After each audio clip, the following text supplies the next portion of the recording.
my guest is a very popular Ghanaian actor. He's a comedian, he's a satirist, he's a businessman, he's a producer, he's everything. He's a man of several faces. We want to get to know that man up close. My guest tonight is Kwaku Sintim Misa. Welcome to the show, sir. And it's great to have you here. Thank you it's very great much. to see you. It's good to be on PM Express. I know you've done. It was my dream on coming on PM Express. Is it? That means I've arrived. I'm actually fascinated to be with you. Now, you've done a lot of comedy, and I remember when I was about to go to journalism school, I used to listen to your show on Vibe FM. What show was that? Talk show. Talk show. Ooh, that was very hot. Where did you get all those ideas when you come on Talk Shop, for example? Well, I think the thing about Talk Shop was not so much of the content of what I was doing, but the delivery. You know, it was designed to be that way, very hard-hitting, sometimes annoying approach. And I had just arrived from the US, you know, and you know how returnees come and everything is like, they think they know it all. You have your own swag. So I just thought everything was wrong in Ghana, you know. So it was like a crusade back in those days on air. It was very popular. I mean, I enjoyed it as a young man. It was different, you know. It was different. Because when I came, I was listening to the talk shows, and I realized that everybody was very polite, you know, and everybody was gentle. And back in those days, people didn't want to speak up properly in terms of politics. They were very careful about what they said, you know. So I said, come on, guys, let's be free, you know. But if you look at that and you look at what I call your transition into comedy, people didn't really think that you were a funny man. Are you a funny man? Very good question. No, I have a sense of humor, but I'm not a funny man to the extent that I'm always making people laugh. No. That is like a profession, you know. When I go on stage, I script it, I rehearse it, and I prepare to be on stage. It's unbelievable. And that time, I will make you laugh. But generally, I wouldn't describe myself as a funny person. I have a sense of humor, but I'm not a funny person. So how will you describe yourself then? I'm curious. How will I describe myself? All the things you do, if I ask you, how would you describe yourself? How would you describe it? Oh, I always say I'm a very ordinary Ghanaian with extraordinary passion. I think that's the thing with me. It's the passion that people notice. You know, I'm not doing different. I'm not doing things that are different from other people, except that when I am doing it, there's so much passion involved, you know. And I tell the young ones, you know, you young ones, every time. Passion is critical. That is it. If you don't have the passion for it, don't do it. Forget it. So when you returned from the US, was it in 1996? 1996. And did you set out really to, you know, go into comedy sometime, or just you wanted to apply everything you learned? Yeah.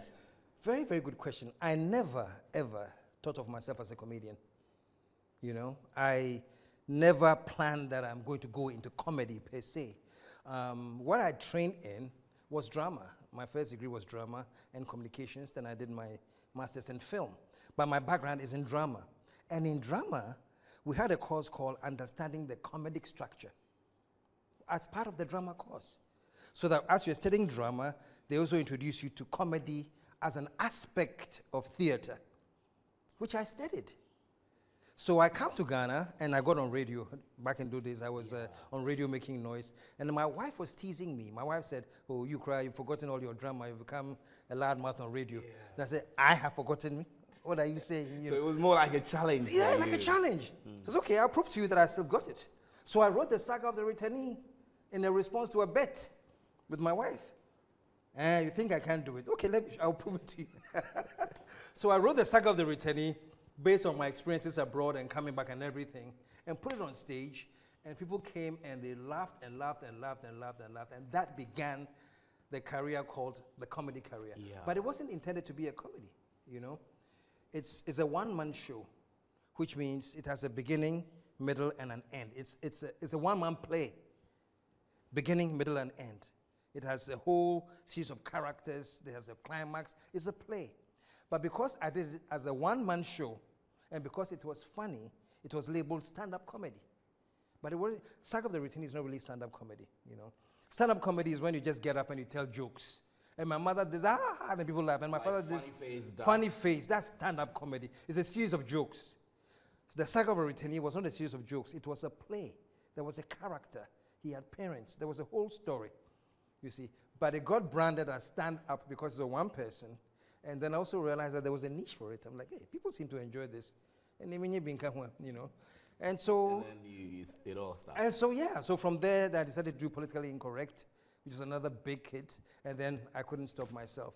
So you mentioned that you returned from the US. I started it all. Tell us, what kinds of influences did you bring from the US to Ghana? And when you came from day one, did you make up your mind never to go back? Yes. And the evidence is that I bought a one-way ticket when I was coming back. You know, it was deliberate. I just got to the point in the US that says, it is time to go home. And I'm going home. When I bought the ticket, it wasn't a two-way just in case I want to go back. It was no turning back.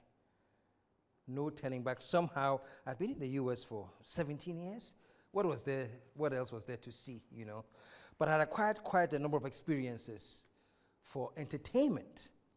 And I said, if I stay in America trying to use this entertainment experience, I would just be like, it would just be like one out of many. Is it that you didn't feel you were challenged enough to fit into the competition that perhaps the US market would have provided you? No, because I had good evidence that I could, you know, because I auditioned with about 400 people for one role in Law and Order. It's a very popular series on US TV. I think it was NBC or ABC. And I auditioned with 400 people, and I got the part, which told me right there, I have what it takes, you know? And I was doing some acting in the US, you know? But in terms of really getting into the Hollywood thing and establishing myself, I just felt, you know, that is like something it would take me so much effort. Yeah. Why waste all that time when Ghana had an emerging industry and emerging entertainment industry which I can come and really contribute to? So that was a decision. And you attended the prestigious New York University Film School. You must have had some very posh profiled people now. I mean, top people in the media. Some of them you can remember? Well, Spike Lee is the Spike Lee. Well, when I was entering NYU, he was graduating. But because I was an African and he heard that an African was in the school, he came to reconnect. Oh. Yeah, so Spike Lee and I became very, very, very good buddies. I see. Yeah. So how does he call you? Oh, at that time, they just called K. K. They had the SM. I had an SM when I, but K. Right. Yeah. I mean, because I'm just imagining somebody trying to mention your full name, Kwaku Sintim Misa. How would they go about it? Kwaku Sintim Misa. Kwaku Sintim Misa. Kwaku Sintim Misa. And you, how do you feel now, looking back, and somebody like Spike Lee was your buddy in school? Yeah. Well, it's good to have great buddies. Yeah, great buddies. You know. I mean, I reckon that at the time he wasn't necessarily a star, was he? No. It was soon after that he came out with his first movie called She's Got to Have It, and that's when he became a star. After She's Got to Have It, you know. So since he became a star, have you been in touch? No, I haven't been in touch. I haven't been in touch. He hasn't since been I came to Ghana. You totally lost the link to the US. Yeah. You love Ghana so much. I love Ghana, man. Let's take a look at some of your very interesting. The perpetual flame you were talking about, Rollins. Let me ask you before we take a watch it. Do you pick on Rollins to create satire for everybody? I pick on everybody. Rollins was my first pick, I guess, because when I was doing Politically Incorrect, it was in his era, you know. So I like to pick on him. And I hear he's a great fan of yours. He is. He actually came to about 4 different shows of mine, you know, come and sit right in the front row. So let's take a look at the perpetual flame. I'm back, you see. You thought I was retiring? No. BK is back today on the new BK report. No more not necessarily news, huh? It is now BK report and look at it. You see what you're giving? Now BK is money, yeah. I have an iPad, yeah, with iPhone. You want iPad? iPad, okay. Okay. The first commentary, Ghana. Nana Kuneju at the June 4th. That's a very important question. She said, where is the power? No, let me keep quiet. Listen to her. Where is the power? You don't know where the power is. Where's the power? Okay, let me show you where the power is. Look at this one. I've got the power! Listen, that is a very interesting president. Do you know if you see him? Sometimes I forget we have president. Anyway, now could what's the question again? Where is the power? Okay, one touch and the final answer. Hey! I've got the power. Okay, he's got the power. Pimp, pimp, pimp, pimp. Anyway, the last news item, oh my goodness. J.J. Rollins on the 4th of June in Accra. Hey, now I should go to art school. He's pretending that he doesn't want to light the thing. Anyway, I don't know, but look, he was walking. Look at him, he's walking. He's walking. I look at him. Then he stopped. They said, well, countrymen, I will not light the fire. Because the fire is gone in the NDC. So now look at him, he's going back. Okay, now he has stopped. He's thinking, oh, should I light or not light? Should I light? Okay, let's see. Oh, he says, let's see, he's going to light the thing. He's going, watch him, he's going to light the thing. He has stopped again. Oh, he's going back. Oh, JJ. Okay, now the man has sworn he will light the thing. So let's watch him. He's going. Oh, okay, he's lighting the thing. Ooh, hey. He has lighted the perpetual flame. By the way, perpetual, what does the word perpetual mean? I saw in the newspapers. JJ lights perpetual flame. Do you understand perpetual? Perpetual means continuous, uninterrupted, everlasting. How do you last something that is everlasting? So you stop talking about JJ lights perpetual flame. Say JJ lights the flame, not the perpetual. Sorry. Anyway, this is my picture report. I'll be back next weekend. For a good night. Bye-bye. That is very funny. I mean, how did you come up with all of that? Well, the thing about trying to do comedy is just to look at everyday life. And then you see in the things that people look at but they don't notice. Then you pick on those things. Yeah, that's very current. Very current. Yeah. Former President Rawlings lighting the perpetual flame. Yeah. And did you really go back and forth like that? Or you had to make it look funny for us? I had to make it look funny. And the bit about perpetual flame, I've been wondering, why did they name that place Perpetual Flame? It has never occurred to me until you brought it up. Exactly. Really. You know, these are some of the things I'm talking about, you know. Because we all talk about, oh, he's going to light the perpetual flame.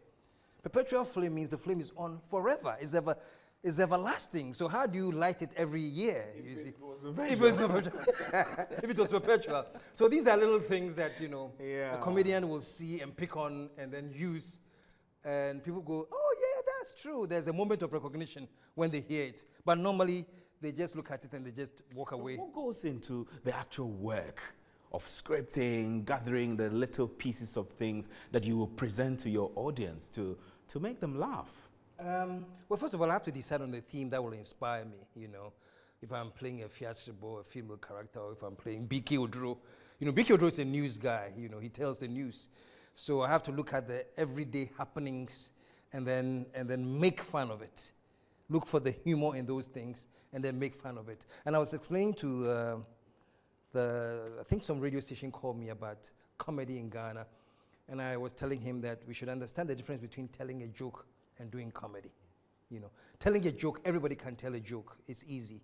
But comedy means you will observe, notice things, and look deep inside those things you've noticed to find the humor in there. That's comedy, you see. So that's why I can get on stage and be on stage for 90 minutes. Because I'm doing comedy, and it's not just going there to stand there to tell jokes. And you're asking me what goes into it. It's a lot of research, a lot of writing, a lot of observation, and a lot of listening. For example, I picked up from my sister one time because she had noticed that when people come to you at the streets selling things, they say it 3 times, you know. It's like they come and say, pike, pike, pike, you know, or pure water, pure water, pure. They say it 3 times, you know. And she was just saying this. Next thing she realized it was part of my material on stage, you know. You just observe things that people, like that. And once you say there's a people, yeah, it's true, you know. And the next time they're at the traffic light, they're looking for somebody to come there and say it 3 times, you see. That's comedy, is observing the real things that are happening and finding inside these things what is funny, what can people go like. You really enjoy what you do, right? Yes, I do. And that urges you on every day. It's amazing because I don't feel like I am traditionally working, you know. I don't feel like I'm going to work, because is that work? You know, it's so much fun, you know. I come and I have to do scripts, and I love writing, so it's lovely sitting down and writing. I have to cast the production. I have to do the direction. I have to hang out with the actors and tell them how to get into character. I'm like, so I'm working. Because this is fun, you know. But who says work shouldn't be fun? Work can be fun. Where? Work should be fun. If you do what you're passionate about, you see. I see your cameraman, I see the sound guy. If they are passionate about camera, they wake up in the morning, they can't wait to hold that camera, man. You know? Give us the best shots ever. Give them the best shots, and they go sleep thinking, okay, let me try this angle. You see what I'm saying? But if they don't have a passion for camera or for whatever they do, they're doing just to get paid, you can tell. It's like, oh, okay, you know, you see some cameraman and you can just tell, hey, I'm supposed to stand here, you know. So, but passion gives you the energy, and that energy fuels excellence. Anybody who is excellent at whatever they do has a lot of passion. So what kind of family did you grow in?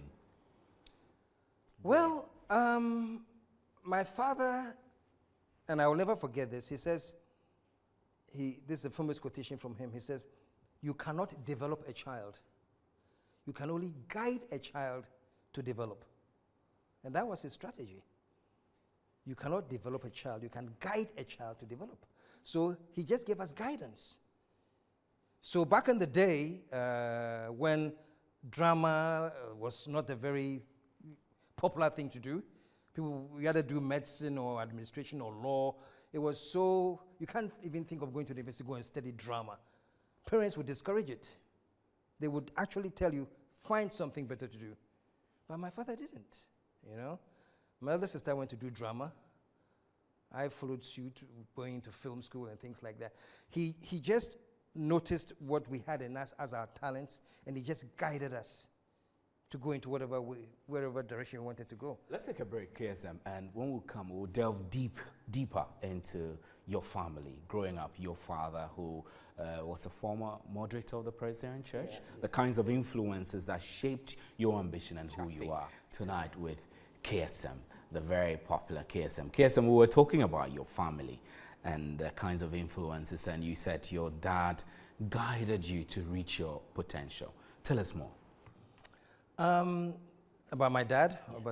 Yes. Like you said before the break, you were talking about him being the moderator of the Presbyterian Church. So people will automatically assume, moderator, Presbyterian Church. Osofoba, you know, he'd be very strict, rigid in terms of, you know. But he allowed us, of course, guidance. You can't stray too far, he'll be there to check you. But in terms of career development, he allowed us that flexibility to follow our passion.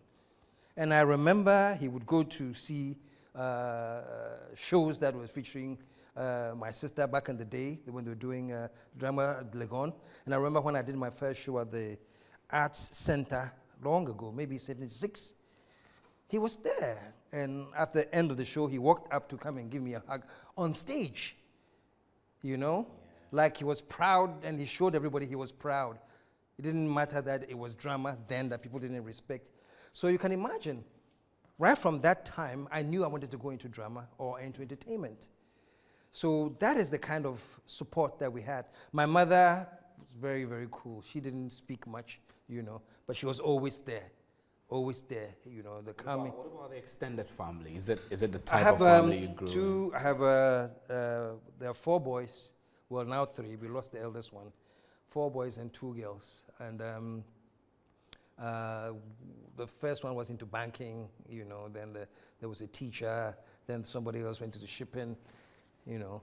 But I think there are all 6 of us, and we have had different directions somewhat, you know, but there's a common thread that runs to all of us, you know. We all seem to have a certain level of craziness and dizziness, you know, in all of us.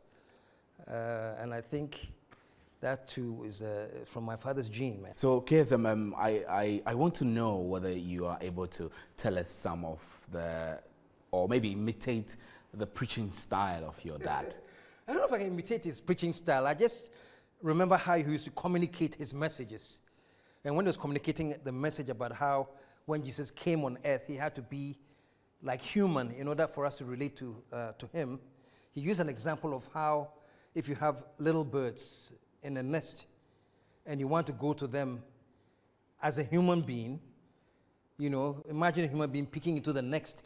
All the birds see is these big eyes, you know, and he was saying it in tree, you see. But the man who said, when you potri, wasu crying, wano kakra, you know. So the birds cannot relate to that. You have to almost go like a bird for them to see that you are one of them. Something like that, you know. But he had a way of making everything funny.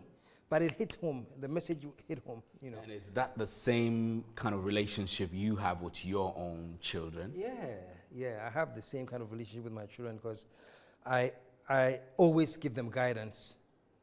I have never decided for them why do law, why do history, why do nothing. It's always about me noticing what they really have the talent for, and if that's where they want to go, I guide them and I give them the encouragement.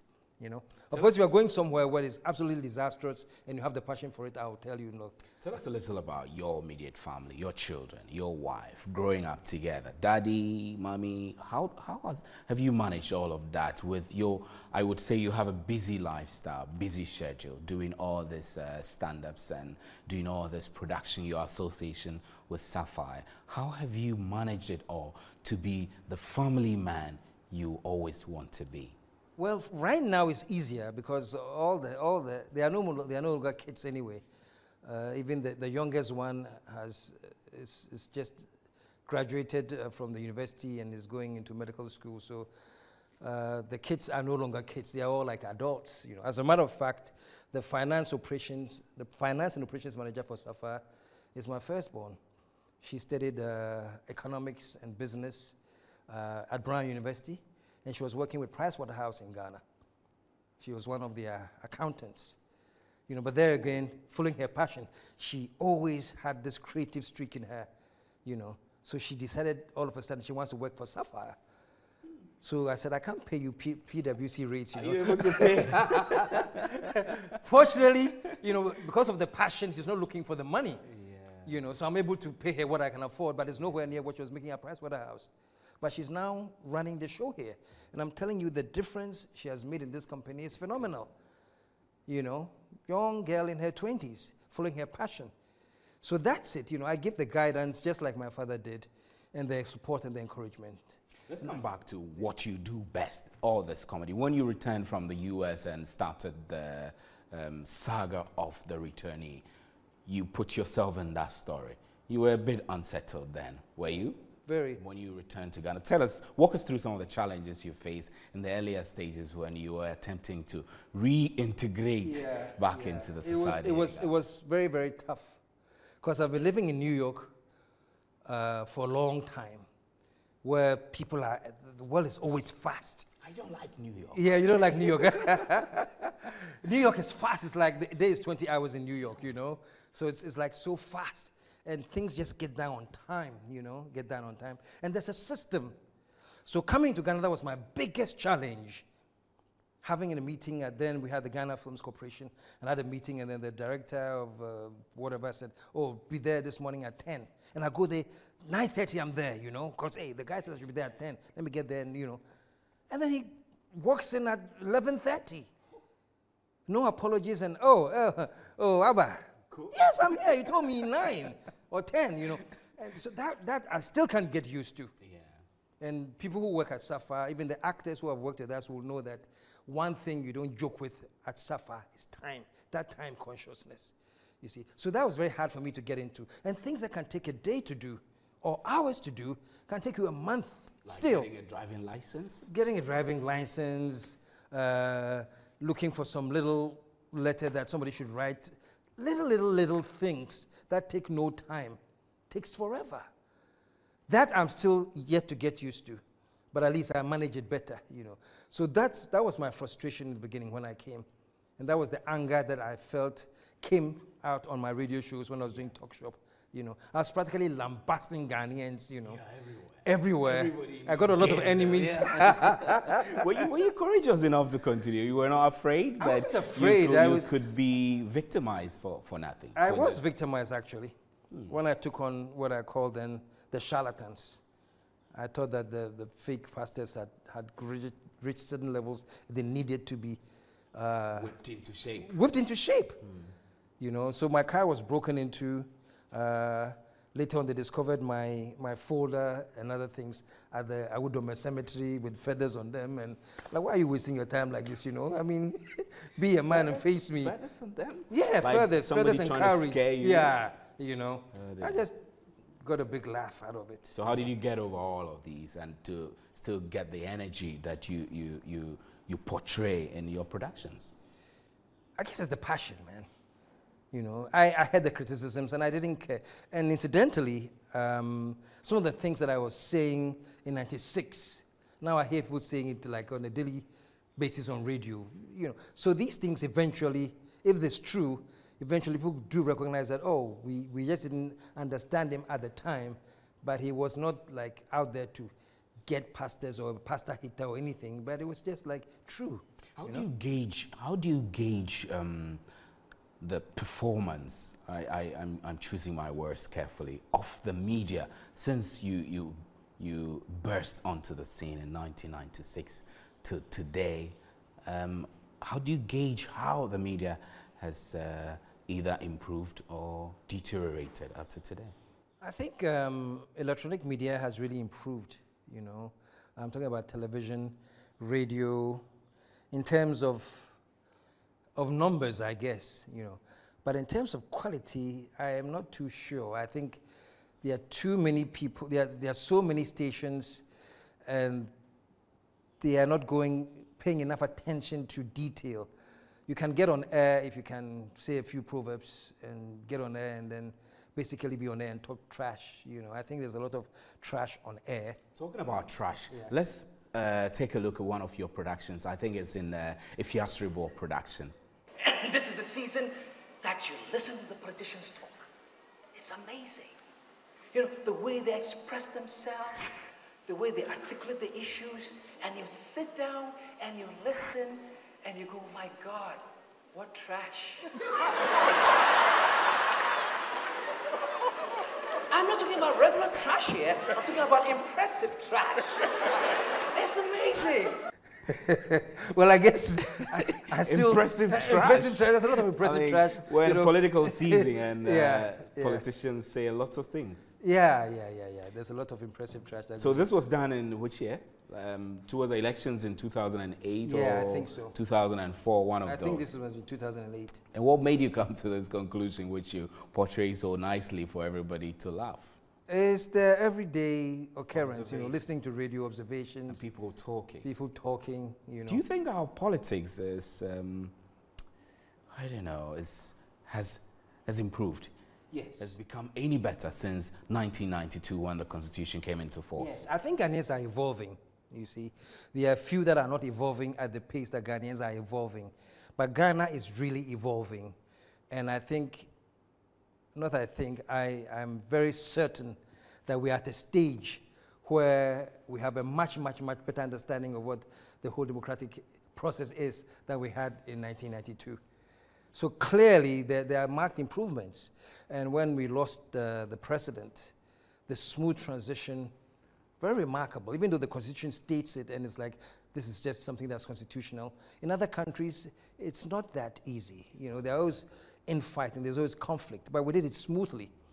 And there was a national unity at that moment of crisis. So I think definitely we have made some very remarkable improvements when it comes to understanding the democratic process. But when you look at, I mean, let's just take our mind back to 2008, after election, Mills coming into power, 2009, through till he passed away. The political tension, you don't think sometimes we take things too serious? We can't step back and laugh? We do. I think the problem is we are always in a campaign mode in Ghana, you know? I think there should be three distinct modes in the political process. One is the campaign mode, where you go out and state your case for your party to get elected. The second mode is the election mode. You go and then you vote for whichever candidate you want. The third stage, we have elected the president, and then we go into the unifying mode. We all come together as a people and rally behind whichever president we have elected.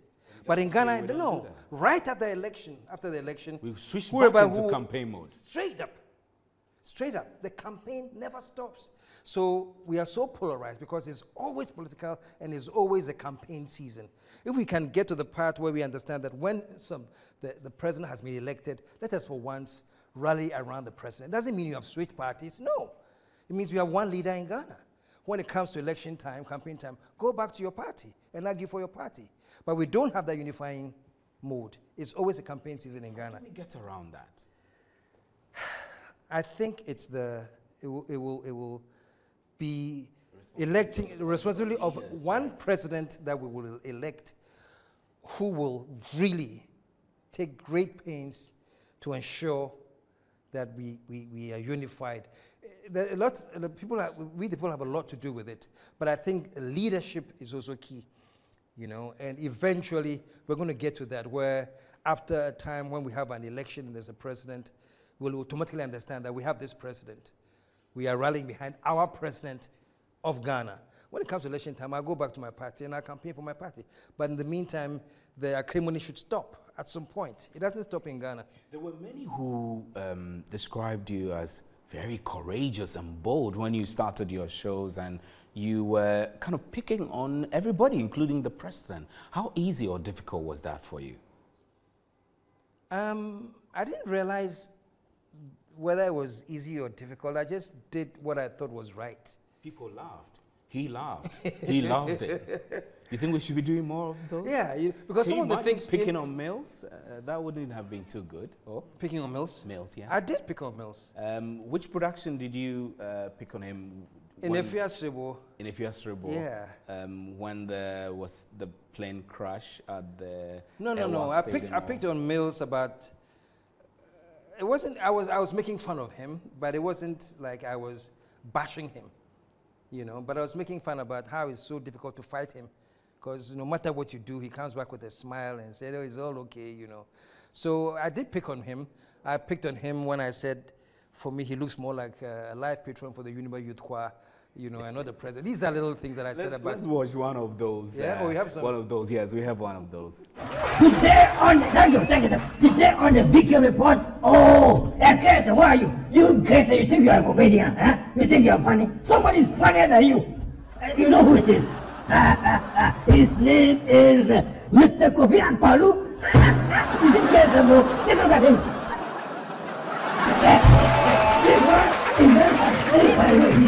He's going to be the first independent candidate to win the presidential spot on a landslide victory. Anyway, second is item, oh, I saw this the daily graphic. Residents free oil. It is very sad, you know. The Muslim community is so good. There's some tension there. And the residents are free oil, and it's very, very bad. The houses have been banging around saying, where is the president? As we joke, where is the president? I haven't heard from him. But I want to interview President Atamas to ask him, Atamas, why are you quiet? Why didn't you say something? And this is what he had to say. Why are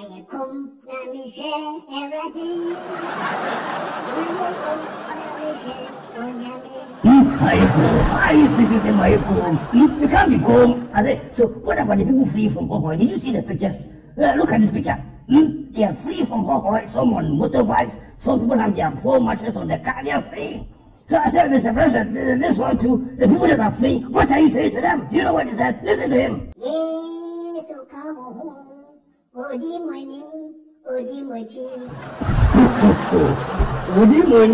Odimochi. Anyway, maybe actually I'm saying that I'm saying that I'm tired for today, so I'm going to sleep. But next week I have a big news and a bunch.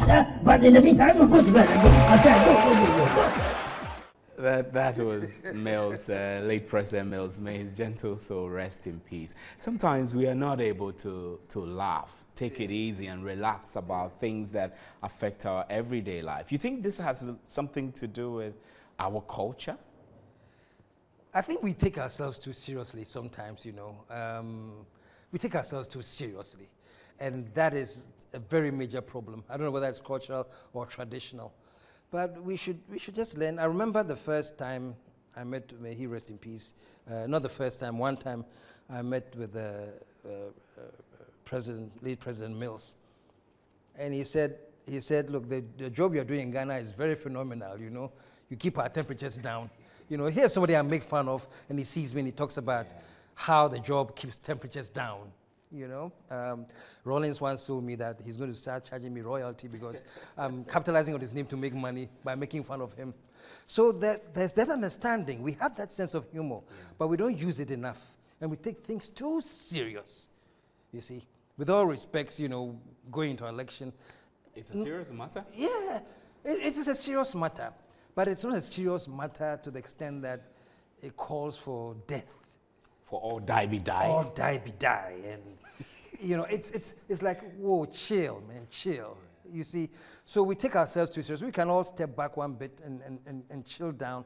I think it's going to be, this is a very great country, you know.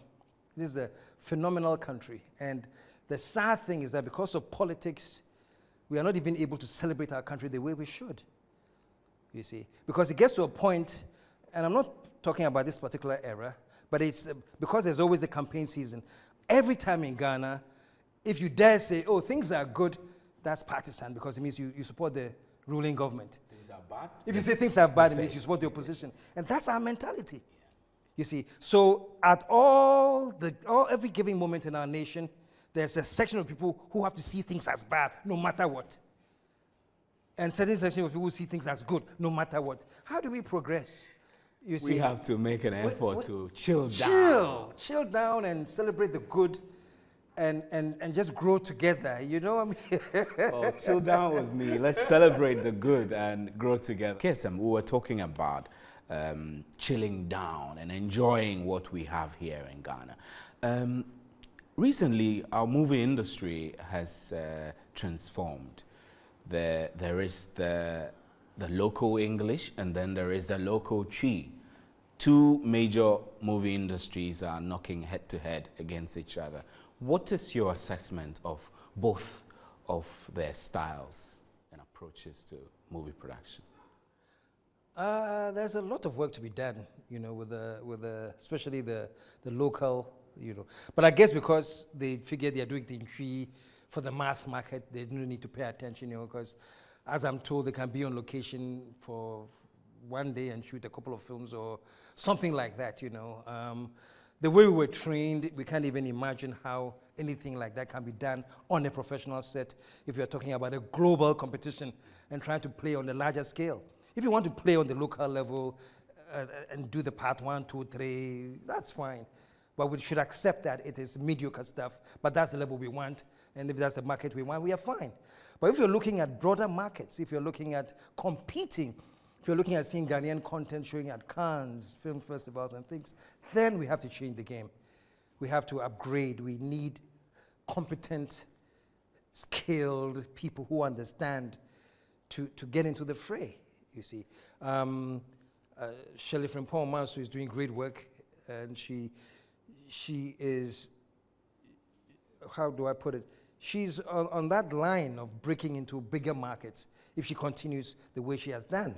What has she done different that has not been done? She uses very qualified personnel, you know. She has a director of photography on set who's just there to look at the lighting. That's what the person is there for. Then before she has the camera operator, you see, she has sound people. So she actually invests in building capacity. She invests in capacity, you know. And when we did the movie that I did, Double, it was that level. I had to hire somebody who was a DOP. That's the level, you know. It costs a lot of money to do it the right way. So we should be investing, actually, we should be investing. We should be investing. Of the arts in general, not only movies. Yeah, not only movies. Unless we decide that, look, let's play it local. We are happy with our part 1 and 2. Fine. I mean, I'm not saying anything against it. If we're happy with it, fine. Then we are done. We have arrived. And what about those? I mean, we still need to develop the local industry, the but local that's the film thing. industry. You know, once you mention that it's still very elementary, they get upset. And they're like, why? Who do you think you are? And they don't understand that this thing is for a very elementary level. Let's take it up there, you know. But that I can't blame anybody. I think they did very, very well because there's a period of time where all movie making had stopped. The so-called professionals were not doing movies because I'm not doing a movie because I don't think I have enough money to invest in a good movie yet. You know, because when I'm doing a movie, I have 1 month of rehearsals. Are you planning to? I'm planning to. But I want to make sure that I'm well resourced. I can't rehearse somebody for 3 days and put them on set. People come on set and pick up their scripts on set. I can't do that. I mean, it's, you know. So I go the old-fashioned way by rehearsing them for 2 weeks, making sure they are off book, doing all of that. That's expensive. But that's the way to do it if you want to break into that international level and, you know, of course, assuming that you have very good content, you see. Content is king. Because if you put all that energy into it and the script sucks, you know, nothing is What should we be expecting from Sapphire as election is drawing close? Are you going to do one of those stand-ups? Well, there's a lot of pressure on me to do it, to bring temperatures down. Are you going to? There's a lot of pressure to do it, but you know, traditionally I do shows in December, and the elections would have been over, you know. As to whether I'll get time in November, I'll get space to do something before the election, I'm still working on that. You know, I'm still working on that. You definitely will come up with something. Oh, definitely. I will come up with now, something. talking about let me just keep on talking about the film industry. You talked about equipping people with the right skill to do the correct thing. What do you think? Do we have sufficient training, film training schools in Ghana? Well, NAFTI is fantastic. Because you went to NAFTI. I went to NAFTI. You honed your skill in NAFTI, or you did when you went to the US? Yeah, because I just did NAFTI 1 year. But NAFTI has trained students, NAFTI has trained graduates who are skilled. Shirley is a product of NAFTI. Kwame Sefakan, yes. But he's not doing a lot of Sefakan went to NAFTI? Yes. That I didn't know. Okay, he did. Okay, all right. But one of the great sound guys, Sefa Bonsu, he was a NAFTI. All the editors that I've used here are NAFTI graduates. You know, when I did double, practically, it was a NAFTI production. Because the DOP went to NAFTI, the cameraman John Passa went to NAFTI, the editor ACIJ went to NAFTI, the soundman, they were all, it was a NAFTI production. You know what I'm saying? I know what you're saying.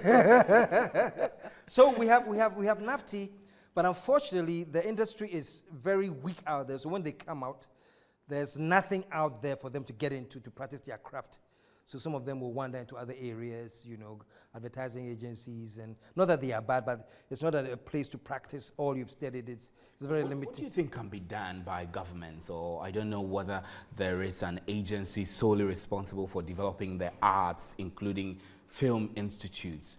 What can be done to help an institution like NAFTI to come up to the standard that we require to promote good filmmaking in Ghana?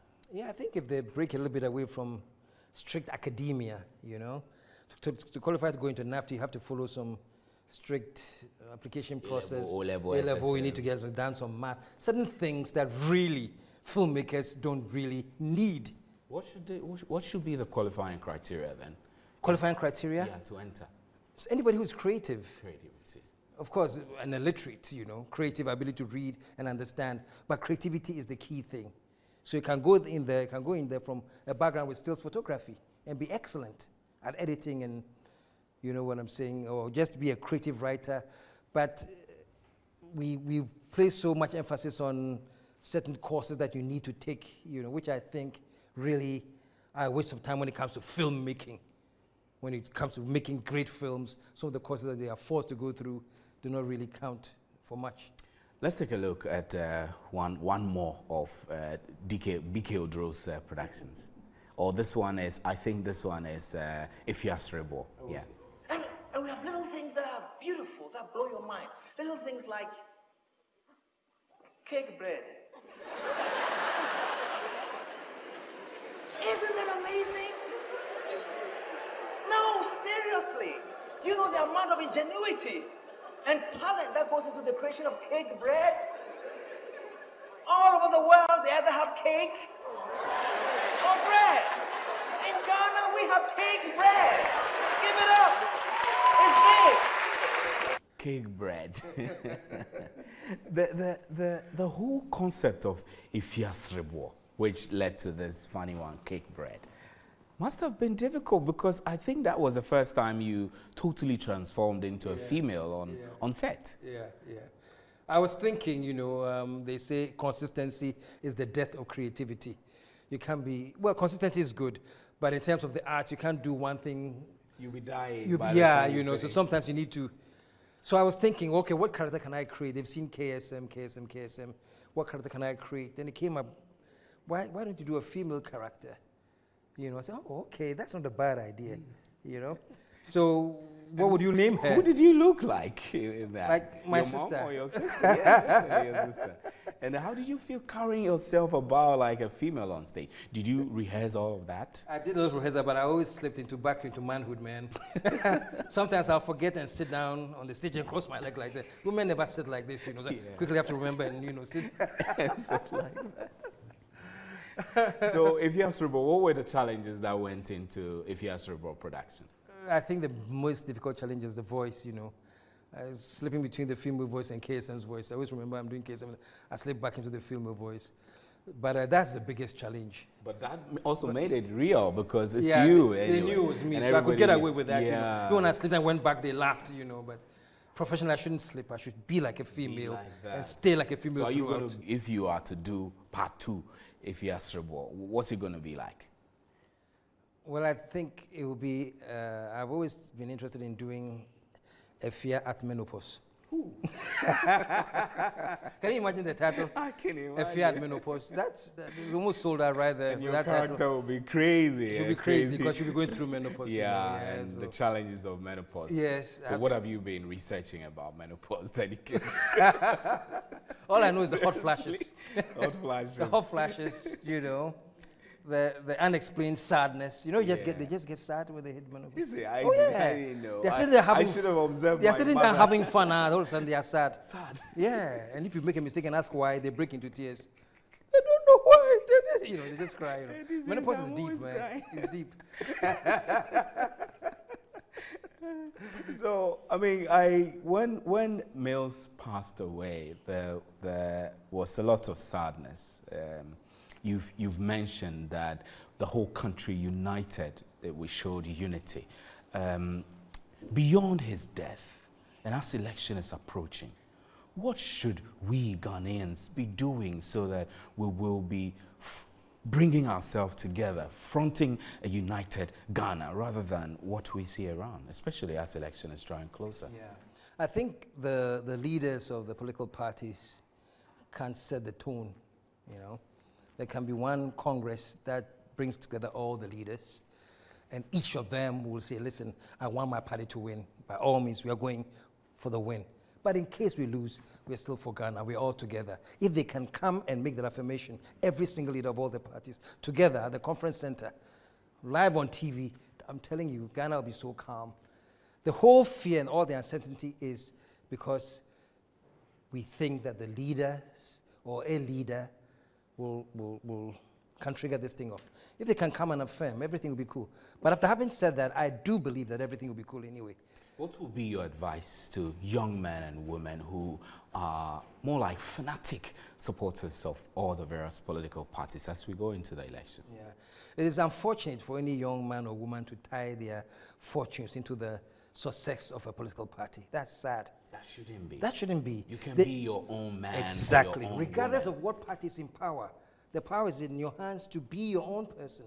But we get brainwashed into thinking, hey, if this party doesn't win there, we are dead. So that's why they have that mentality that we should win at all costs. Because if we don't win, what are we going to do?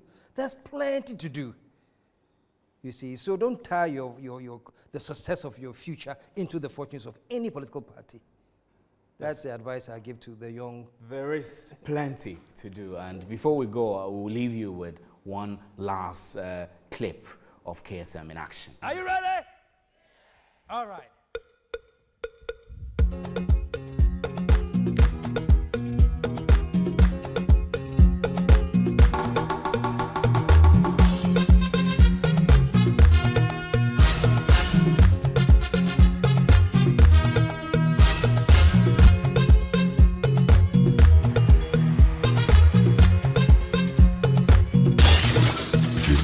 All the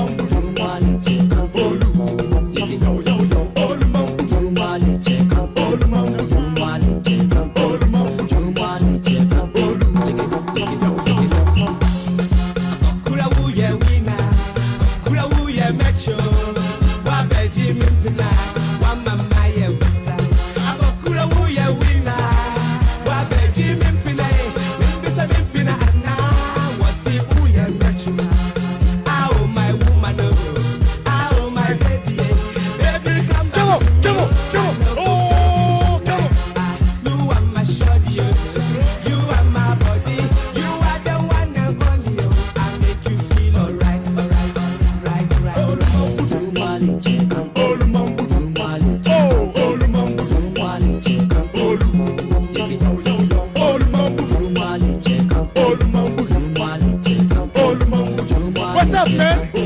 I don't know what to say. That was almost 6 years ago, you know. 6 years later, can I do the same thing? Well, can you? Well, Let's see. we'll find out on my next show. Let's try. Let's see whether you can give us one of those skills. Oh, I have to work. No. This takes a while, you know. This. Okay. Well, I mean, it's been great to have you on our show, KSM, and I don't know that you were so energetic even than the young men themselves. And looking at it, you wonder, did you rehearse too? Yeah, I rehearsed. I rehearsed. All the dance moves? Yeah, the FBS boys came to my house almost every day. And every day we did about Did you struggle to get it right? It was, in the beginning. It but was difficult. after about 3 rehearsals, I was cool. You know. Right. Thank you very much, all of you, for staying with us on PM Express Personality Profile. My guest was KSM, and it's been wonderful, fantastic having KSM on the show. And it's great. It's a great pleasure to have be you. here. Pleasure.